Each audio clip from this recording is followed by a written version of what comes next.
So let's get started. So the first thing I do want to bring to your attention is when we're talking about building networks as far as layers, we're typically talking about them as the architecture models. So we have two. We have a TCP IP and an OSI architecture model. The TCP IP is the newer 5-layer model, and then the OSI model is the older 7-layer model. But, okay, we actually use the OSI model to reference networks to this day. For that reason, it's because it's a lot more specific. Since we have 7 layers, we could really be a lot more specific on where we are talking about with different communications and protocols within our networks by using the OSI model to reference it.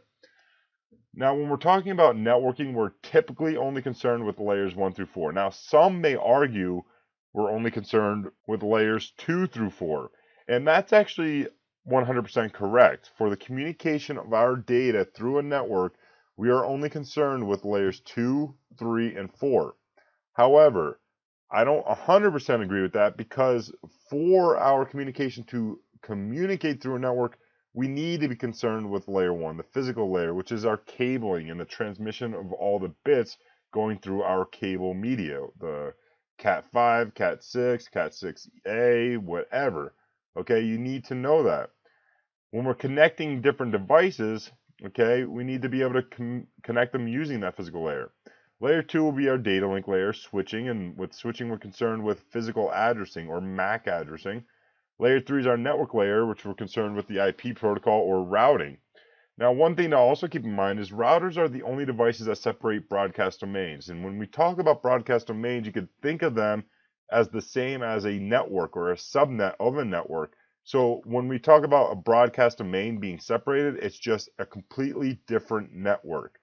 For example, if I have a 192.168.1.1 IP address, okay, this would be a 1.0 network ID, and then I have a 192.168.2.0 network ID.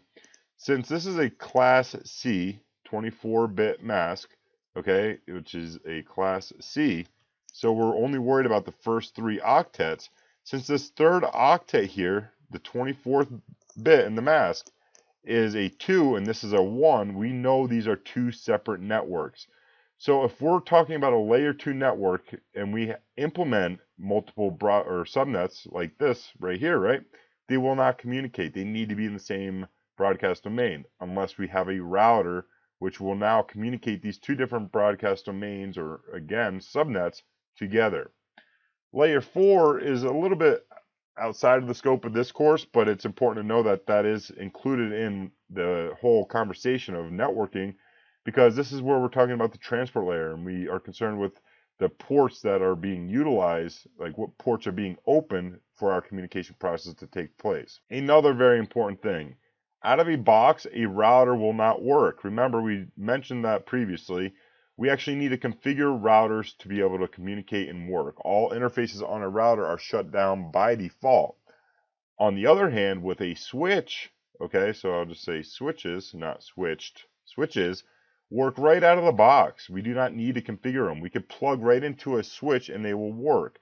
In fact, out of a box, by default, all ports on a Cisco switch are considered to be a single broadcast domain. Again, you could think of these broadcast domains as the same subnet. Okay, very important. So these notes may help you out. If you're new into networking, take notes of them. If you're already reading about it through Network Plus or CCNA, it does not hurt to rewrite them down again. Remember, repetition, repetition, repetition is going to only benefit you tremendously. So to get started, what I want to do is open up a new version or instance of Cisco Packet Tracer on your computers now, as I do here. And the very first thing we want to do is save this as something. And I'm just going to say layer 2 lab. I already had one created. Save it. Yes, do I want to overwrite it? No problem. That was from an old course I taught. So this is fine right here. And the reason why we do this is because as we move through this course, you'll keep telling or hear me tell you guys to say Control S, which is saving this lab, so we don't accidentally lose anything that we're doing on it. Up at the top, you'll notice, by the way, it shows you the path in which you did save that file, where that file exists within your computer.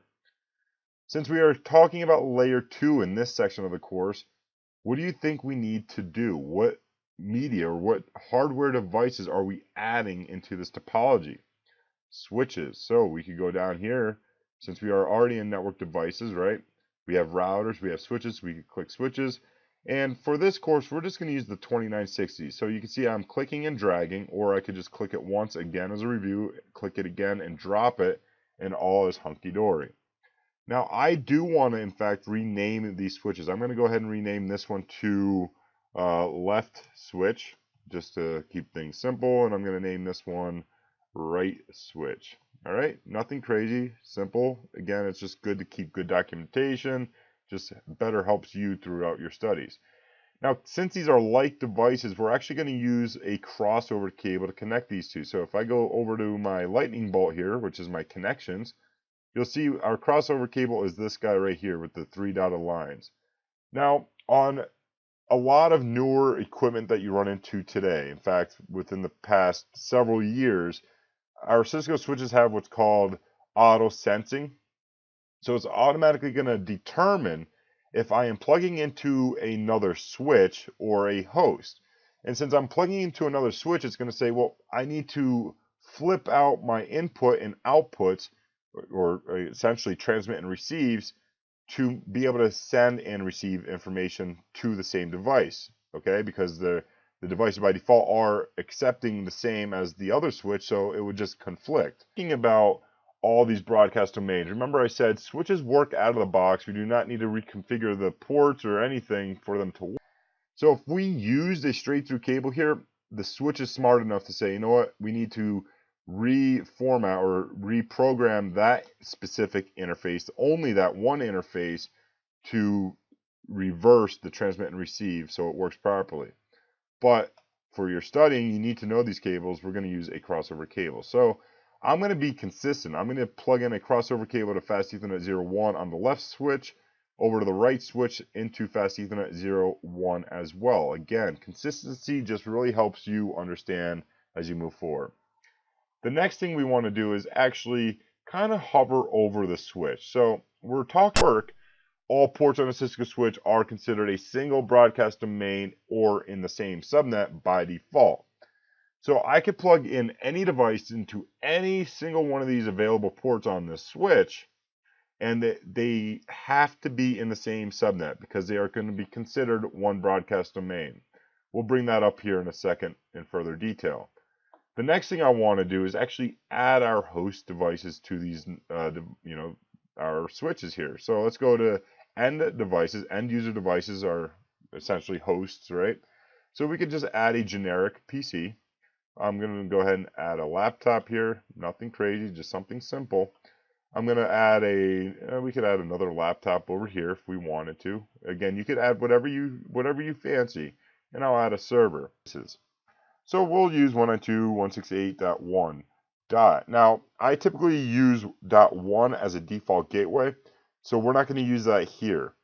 Later, when we implement routing, we need to set up a default gateway, so we'll go back to that. But I'm just going to start off at .5, and again, this is going to be your standard Class C subnet mask, which is a CIDR notation of 24 or /24.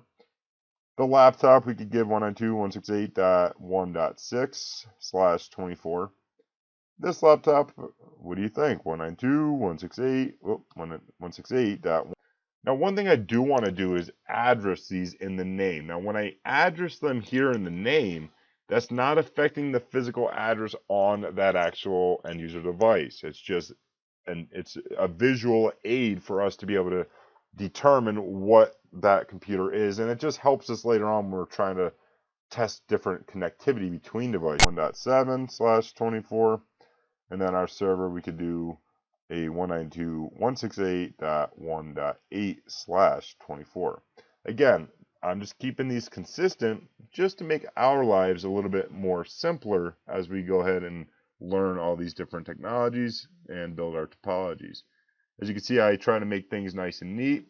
Now, to connect our end user devices to a Cisco switch, or really any switch in that matter, if you're connecting to a Netgear switch or Juniper switch or what have you, Your end user devices or hosts are going to be using a straight through cable at 0.3. Now you'll notice some of the links are green, some of them are amber, and that's something on Cisco switches that's called spanning tree protocol. Essentially what the spanning tree protocol prevents is loops within a switched network. That is completely outside the scope of this course. However, it's something to be aware of. So if you're noticing those amber lights, it's 90% of the time in package. So we could use a straight through cable from fast Ethernet 0 into any port on the switch, because remember, all ports on a Cisco switch are considered a single broadcast domain. They're all in a same subnet. Okay, so we could plug them in virtually any one of these ports and they'll communicate once they are addressed. So here I'm just going to go ahead and plug it in 02 just to keep it simple. The laptop, fast Ethernet 0 from the laptop into left switch to fast Ethernet 03. Again, laptop over here, the 1.7 laptop, I'm going to do fast Ethernet 0 to the switch into fast Ethernet 02. And then again, a straight through cable from the server from fast Ethernet 0 into the right switch at fast Ethernet. Tracer going to be, because spanning tree is learning that that port can be open to send and receive data because it's an end user device. If we had a third switch up here and a triangle of cables, so it created a redundant link, if you will, spanning tree will actually start taking place and create what's known as a root bridge. Okay, it's going to designate one as a root bridge so we don't have a bridge separate those broadcast domains or subnets. Pretty cool. To put this into a little bit more of a real world perspective, let's take a look at how your homes would be communicating. Now, you do not need to follow along with this. This is just loop in our network, which are bad. It will catastrophically take down your network. You do not want bridge loops happening in your network. So right there is our layer 2 topology we're going to be working with in this network. I'm going to go ahead and do a Control S. It saves it.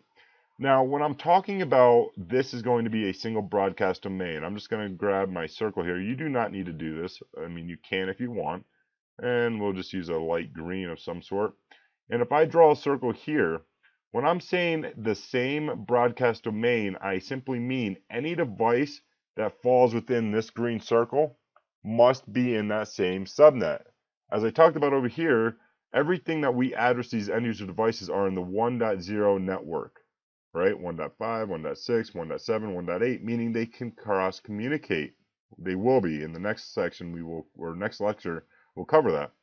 If I address one of these computers to be a .2, all of the sudden it's in a new network. Remember, a broadcast domain is the same as a different network or a different subnet. So if that would mean it would need a router to separate a visual representation for you, I could set up a cloud here. This cloud we could essentially represent as our internet. And our internet is nothing more than a bunch of service J45 NIC out providers connecting to each other. Okay, that's what the internet is. That's what the cloud is. So the cloud, in fact, I'm going to write a note up here. Let's say we're trying to reach Google, which is 8.8.8.8 for testing purposes. That's Google's DNS. So this is Google on the other side of the country or wherever. This is our internet. We'd have a wire coming in here and it would connect to a DSL or cable modem. So we'll just drop a modem in here.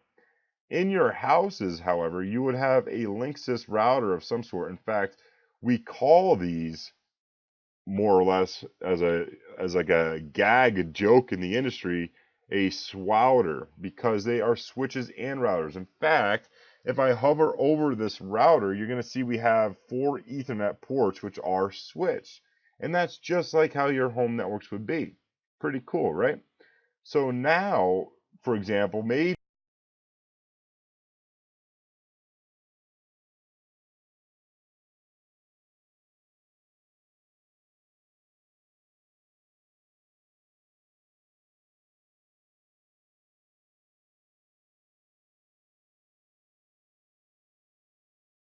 hey everyone, and welcome back to the Cisco Packet Tracer Introduction Lab section of this course. We are talking about setting up our layer 2 environment here within Cisco Packet Tracer, so let's go ahead and continue. Now, in this lecture specifically, we need to start configuring our end user devices, such as our PC, our laptops, and our server, so they can actually communicate together. So, for our networking devices to communicate, especially at layer 2, there's a few things that are required for any device on that network. The first being it needs an IP address, okay? With that IP address, you're also going to need an IP subnet mask. And obviously, it's also going to need what we call the physical address. Now, the physical address is already hard-coded into the actual device we are plugging in our network. Every network interface card, every single port you ever plug in an RJ45 connection into is going to have a physical address. All right, that's part of the NIC, and that could also be related to the MAC address. All right, every single port on a switch will have a MAC address, as you'll see here. If I hover over a switch, let me grab my pointer, and if I hover over the switch, all those ports on the right hand side have, now these are dummy MAC addresses, by the way, from the Packet Tracer environment. However, you can see they are actually indeed getting their own physical MAC addresses, okay? That's because those are each different network interface cards for those ports, essentially. Now, every computer will have its own MAC address. As you can see here on the far right, we have that has a MAC address, and we can check the server as well, and he's got a MAC address. So that's just something to keep in mind. So really the only things we need to add to these end user devices for them to communicate here within, again, this is considered a layer 2 network, okay? And for any of you that don't know, by the way, I should have mentioned this in the last lecture, is when we're talking about layer 2 networks in general terminology, we're typically concerned with what we call a LAN. That's the type of segment this would be considered or classified as, okay, a local area network. So let's go ahead and start configuring these end user devices. All I'm doing is clicking on the left computer, the 1.5 computer, and we're going to go over here to the top tab that says desktop, and then I'm going to click simply the IP configuration tab. Now you notice we could toggle it between DHCP or static, but we do not have a DHCP server running in this lab environment, and nor will we be setting one up in this course. Again, my CCNA iOS Administration Labs course will walk you through step by step on how to take care of all of that. For this course, however, we can just simply statically add those IP addresses, which means we are physically telling this computer what IP address it's going to use. And that's one reason why I also named them this way. We could also see it up here in the top of the tab, is it just helps us when we're configuring things like this a little bit easier to reference, so we're not going back and forth if you have many different devices in here trying to move screens around and figure out what it is. As soon as you open it up, you see it right here in the tab, because that's what we, kind of gave it as a visual aid, as a name. All right, remember, with that name, it didn't add in the IP address, it just told us visually what it would be. So here, all I got to do is hit the tab key, and Packet Tracer is smart enough to know that that is a Class C subnet mask. Okay, this is our 24-bit mask, 255, 255, 255.0, and we are good. Since we are not trying to communicate to a different broadcast domain, we are not routing whatsoever at layer 2 in this section of the course, we do not need a default gateway. As well as, since we're not communicating to a DNS server, to a, maybe some HTTP or things of that nature, we do not need a DNS server either. So just having these two right here, the IP address and the subnet mask, we are done. Remembering that our computers always have a MAC address if there's a network interface card built in. So that's good. Let's go ahead and configure the next guy. All right, so we're going to configure him to be a 192.168.1.6 tab key and hit the X. He's good. We could do this guy down here, desktop. Again, we're going to click the IP configuration tab. 192.168. Ooh, I keep messing up. 168.1.7 tab 255.255.255.0. Sounds good. And if I go to the server over here, again, desktop, you see we have one extra tab, but we're going to go right to the desktop.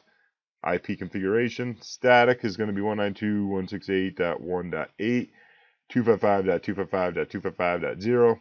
That's so fun to say it like that. When you say 255.255.255.0, you sound like an auctioneer. It's I don't know. I'm geeking out over here, ladies and gentlemen. But that is our subnet mask. Notice how I was able to also type it in.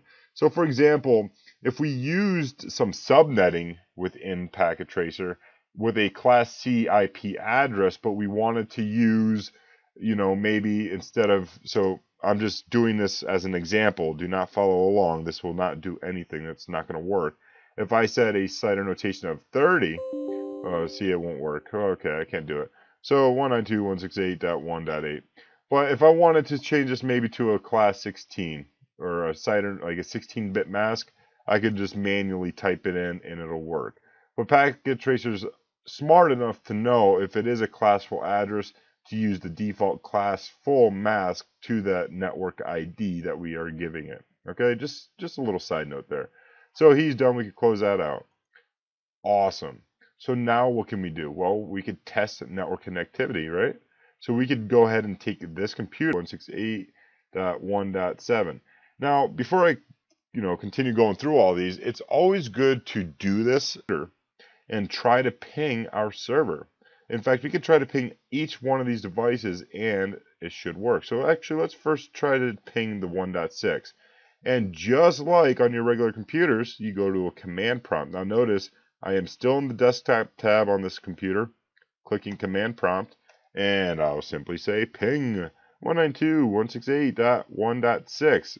Enter. And voila, reply. We have communication to that network, to that computer. Let's go ahead and try pinging the 1.7 computer.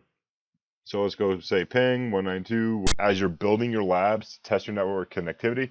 Because if you're building complex labs and you went through and configured several different devices and many different protocols, and all of a sudden you're not getting network connectivity, well, now you're at a complete loss for where it failed on you.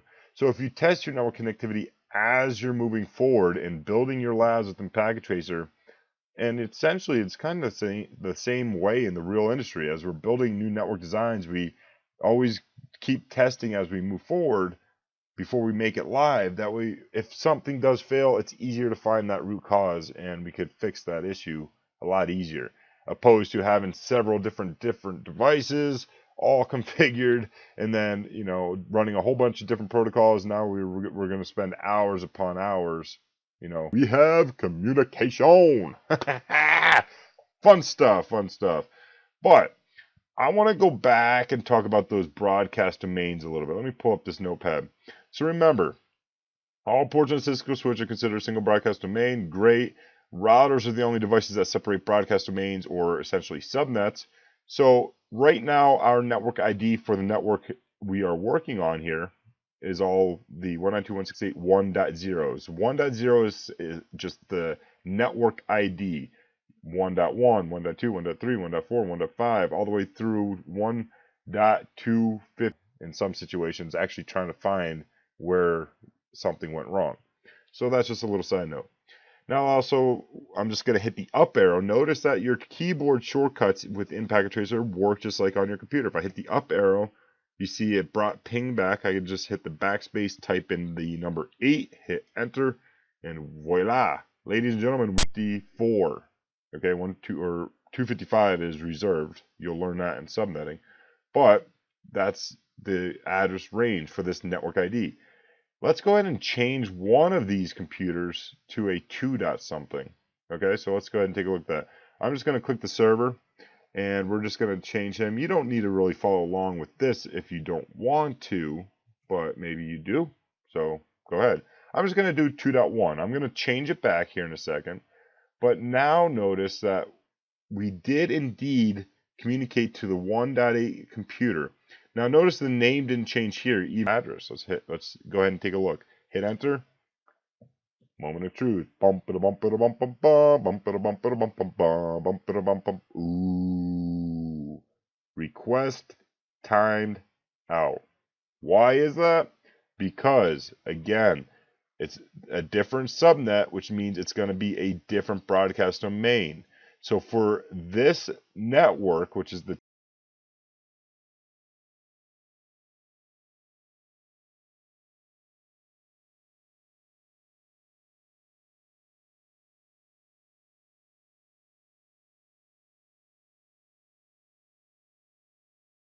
layer 2, so MAC addresses. So all that information is extremely important.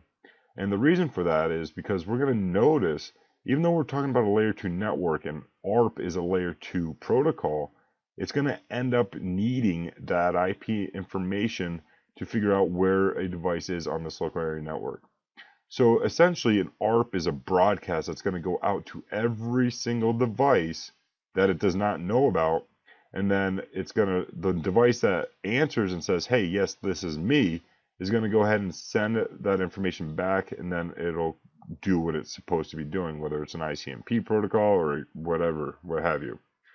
One thing I do want to take notice to is if we go into our desktop, go to, or the server rather, okay, so we're at server 192.168.1.8, go into command prompt. If I do an arp-a, which for all, just like on your computers, hit enter, no ARP entries found.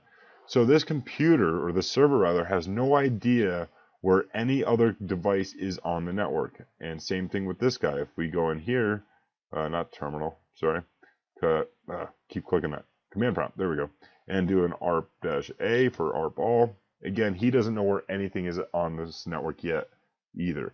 The reason for this is because they haven't communicated back and forth to each other yet since we've opened up this lab again. So what I want to do is send a ping all the way over to the server. So to do that, we're going to click this little stopwatch over here and go into simulation mode. This opens up the simulation panel, and we're going to actually go back to this computer over here, which is the 1.5 computer.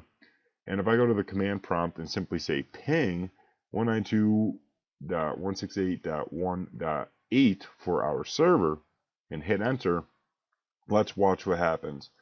Automatically we're seeing two different packets being generated, and if we come to our event list over here, we're seeing one is indeed the ICMP protocol and one is the ARP protocol.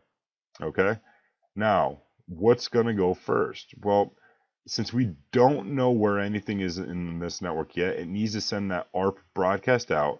This packet's literally going to go to this computer, it's going to go over to the switch, go to this computer and this computer. This guy, 1.6, is just going to say, drop this packet, it's not for me. He's going to get and say, drop this packet, it's not for me. And then this guy's going to say, you know what, this is for me, but I'm going to reply back to you so you know what my MAC address is. Now, the way we could operate the simulation panel is in a few ways. We can manually hit capture forward, and it's going to move the packet forward one time, okay, to the next place it can go to. And you notice ARP did indeed go first. Or if you want, you could hit auto capture and it's going to automatically go through by itself automatically. Okay, that's what the auto insinuates really. This speed slider, we could slow it down or speed it up. Maybe you're just starting to learn, you want to slow it down so you can really see what's going on, pause it, and then click and see where it's at within the device. Or maybe it's a larger topology and you're more familiar with reading this information, so you would want to speed it up. Okay, so that's just something to keep in mind. So I'm going to go ahead and click auto capture here. I'm going to notice this packet goes to that laptop and to the switch, and now to this laptop and to the switch. But notice these two laptops are dropping it. But notice the server is going to say, hey, you know what, this is for me. I'm going to de-encapsulate this packet, respawn. The switch is now going to learn in what's called the CAM table. Okay, it's a MAC address table on the switch, but that's for a completely new topic, just so you're aware. Go back here and notice it goes right back to this guy because now the switches know that the MAC address for this computer exists on this port and this port, etc., etc. Once it gets that ARP request and says, hey, I know where to send this guy now, I know where he exists locally on the layer 2 side of our local area network, I can just forward that communication protocol, which is ping, which is testing direct network connectivity. So once this gets to the server, he's going to reply back. Now remember that ping by default is for echo reply request messages essentially, and quite frankly, all a ping is in that ICMP packet is the alphabet, the A through Z. That's all it is. So watching this packet get back here, at this point we saw the communication process. We could actually just click this button again to stop it or pause it, because we're not really going to want to watch this go back and forth 4 times. Even if you speed it up, it can take quite a bit. So going through here, we could actually click on each one of these. So if we click on this ARP message here, you're seeing it's going out of the device we are at. And the source and destination, okay, well the source is going to be me because I'm the one sending it out. The destination, obviously, it doesn't know yet. So it's going to use the broadcast layer 2 address of all Fs, the 12 Fs. The source, it knows because it's programmed. We hard coded that into our network adapter on this computer. And the destination it knows because we told the command line interface on the computer, okay, that's where we need to go. That's who we're trying to communicate with. So that information is not going to change. And as we go through, we can see now we are at the switch. Okay, we're still coming from our source address, which is our computer at layer 3, broadcasting for our layer 2 ARP, and it still relies on this IP information here. That's why it's important to understand and not get that mixed up. But on your exams, both for your CompTIA Network Plus and CCNA, you need to know that ARP is indeed a layer 2 protocol, and it uses the ICMP protocol to make this happen. Or I'm sorry, ARP is a layer 2 protocol, and ping is an ICMP protocol for direct network connectivity testing. So as we go through, you can see none of this information is changing until we get to this device. Now our Fs are pre-populated with the server's IP information. If I hover over him, oh, it's not going to work with this open, but the server's MAC address is going to, but let's go ahead and just, so it's going to still stay the same. It's sending that information all the way through. Let's go to the ICMP packet now. Be the 00010794 right here. And the reason why I know that is because it came in knowing that this was our source, so we knew that was from 1.5, broadcasting to this 1.8 computer. He's now filling in his MAC address as the source information because he's now the one sending the packet back to the 1.5 computer. Understand that. The source and destination changes from who is sending and receiving that packet. So now the destination IP and stuff, that's still going to, that's going to change because the source is now 1.8 and the destination is 1.5. You can see here how it flips, right? Since we are only concerned with layer 2 networking, right, we're just pinging right to him, he's not so much concerned with layer 3 at this point. He now knows the MAC address to where that 192.168.1.8 computer resides on, because if we go back, let's go back to our real-time simulation here. Click this computer, obviously that just completed, and if I just hit the up arrow a couple times, do an ARP all, he knows where this device is and what layer 2 address is associated to it. That's pretty awesome, guys. So right there, you're seeing how we're able to really dissect what's going on the networks, and it's such a really good resourceful tool at your disposal using Cisco Packet Tracer, because now we could really see what's going on with data encapsulation and further up in here. So you could really start diving into those and seeing what those are. And then if there's ever a point that you're not too sure what something is, maybe like RTP, STP, or TFTP, those are some common ones. But what about SCCP or PAGP? Okay, this one's not too, I'm sure a lot of you aren't too familiar with that one. Well, you start seeing it populate in your simulation panel or your event list.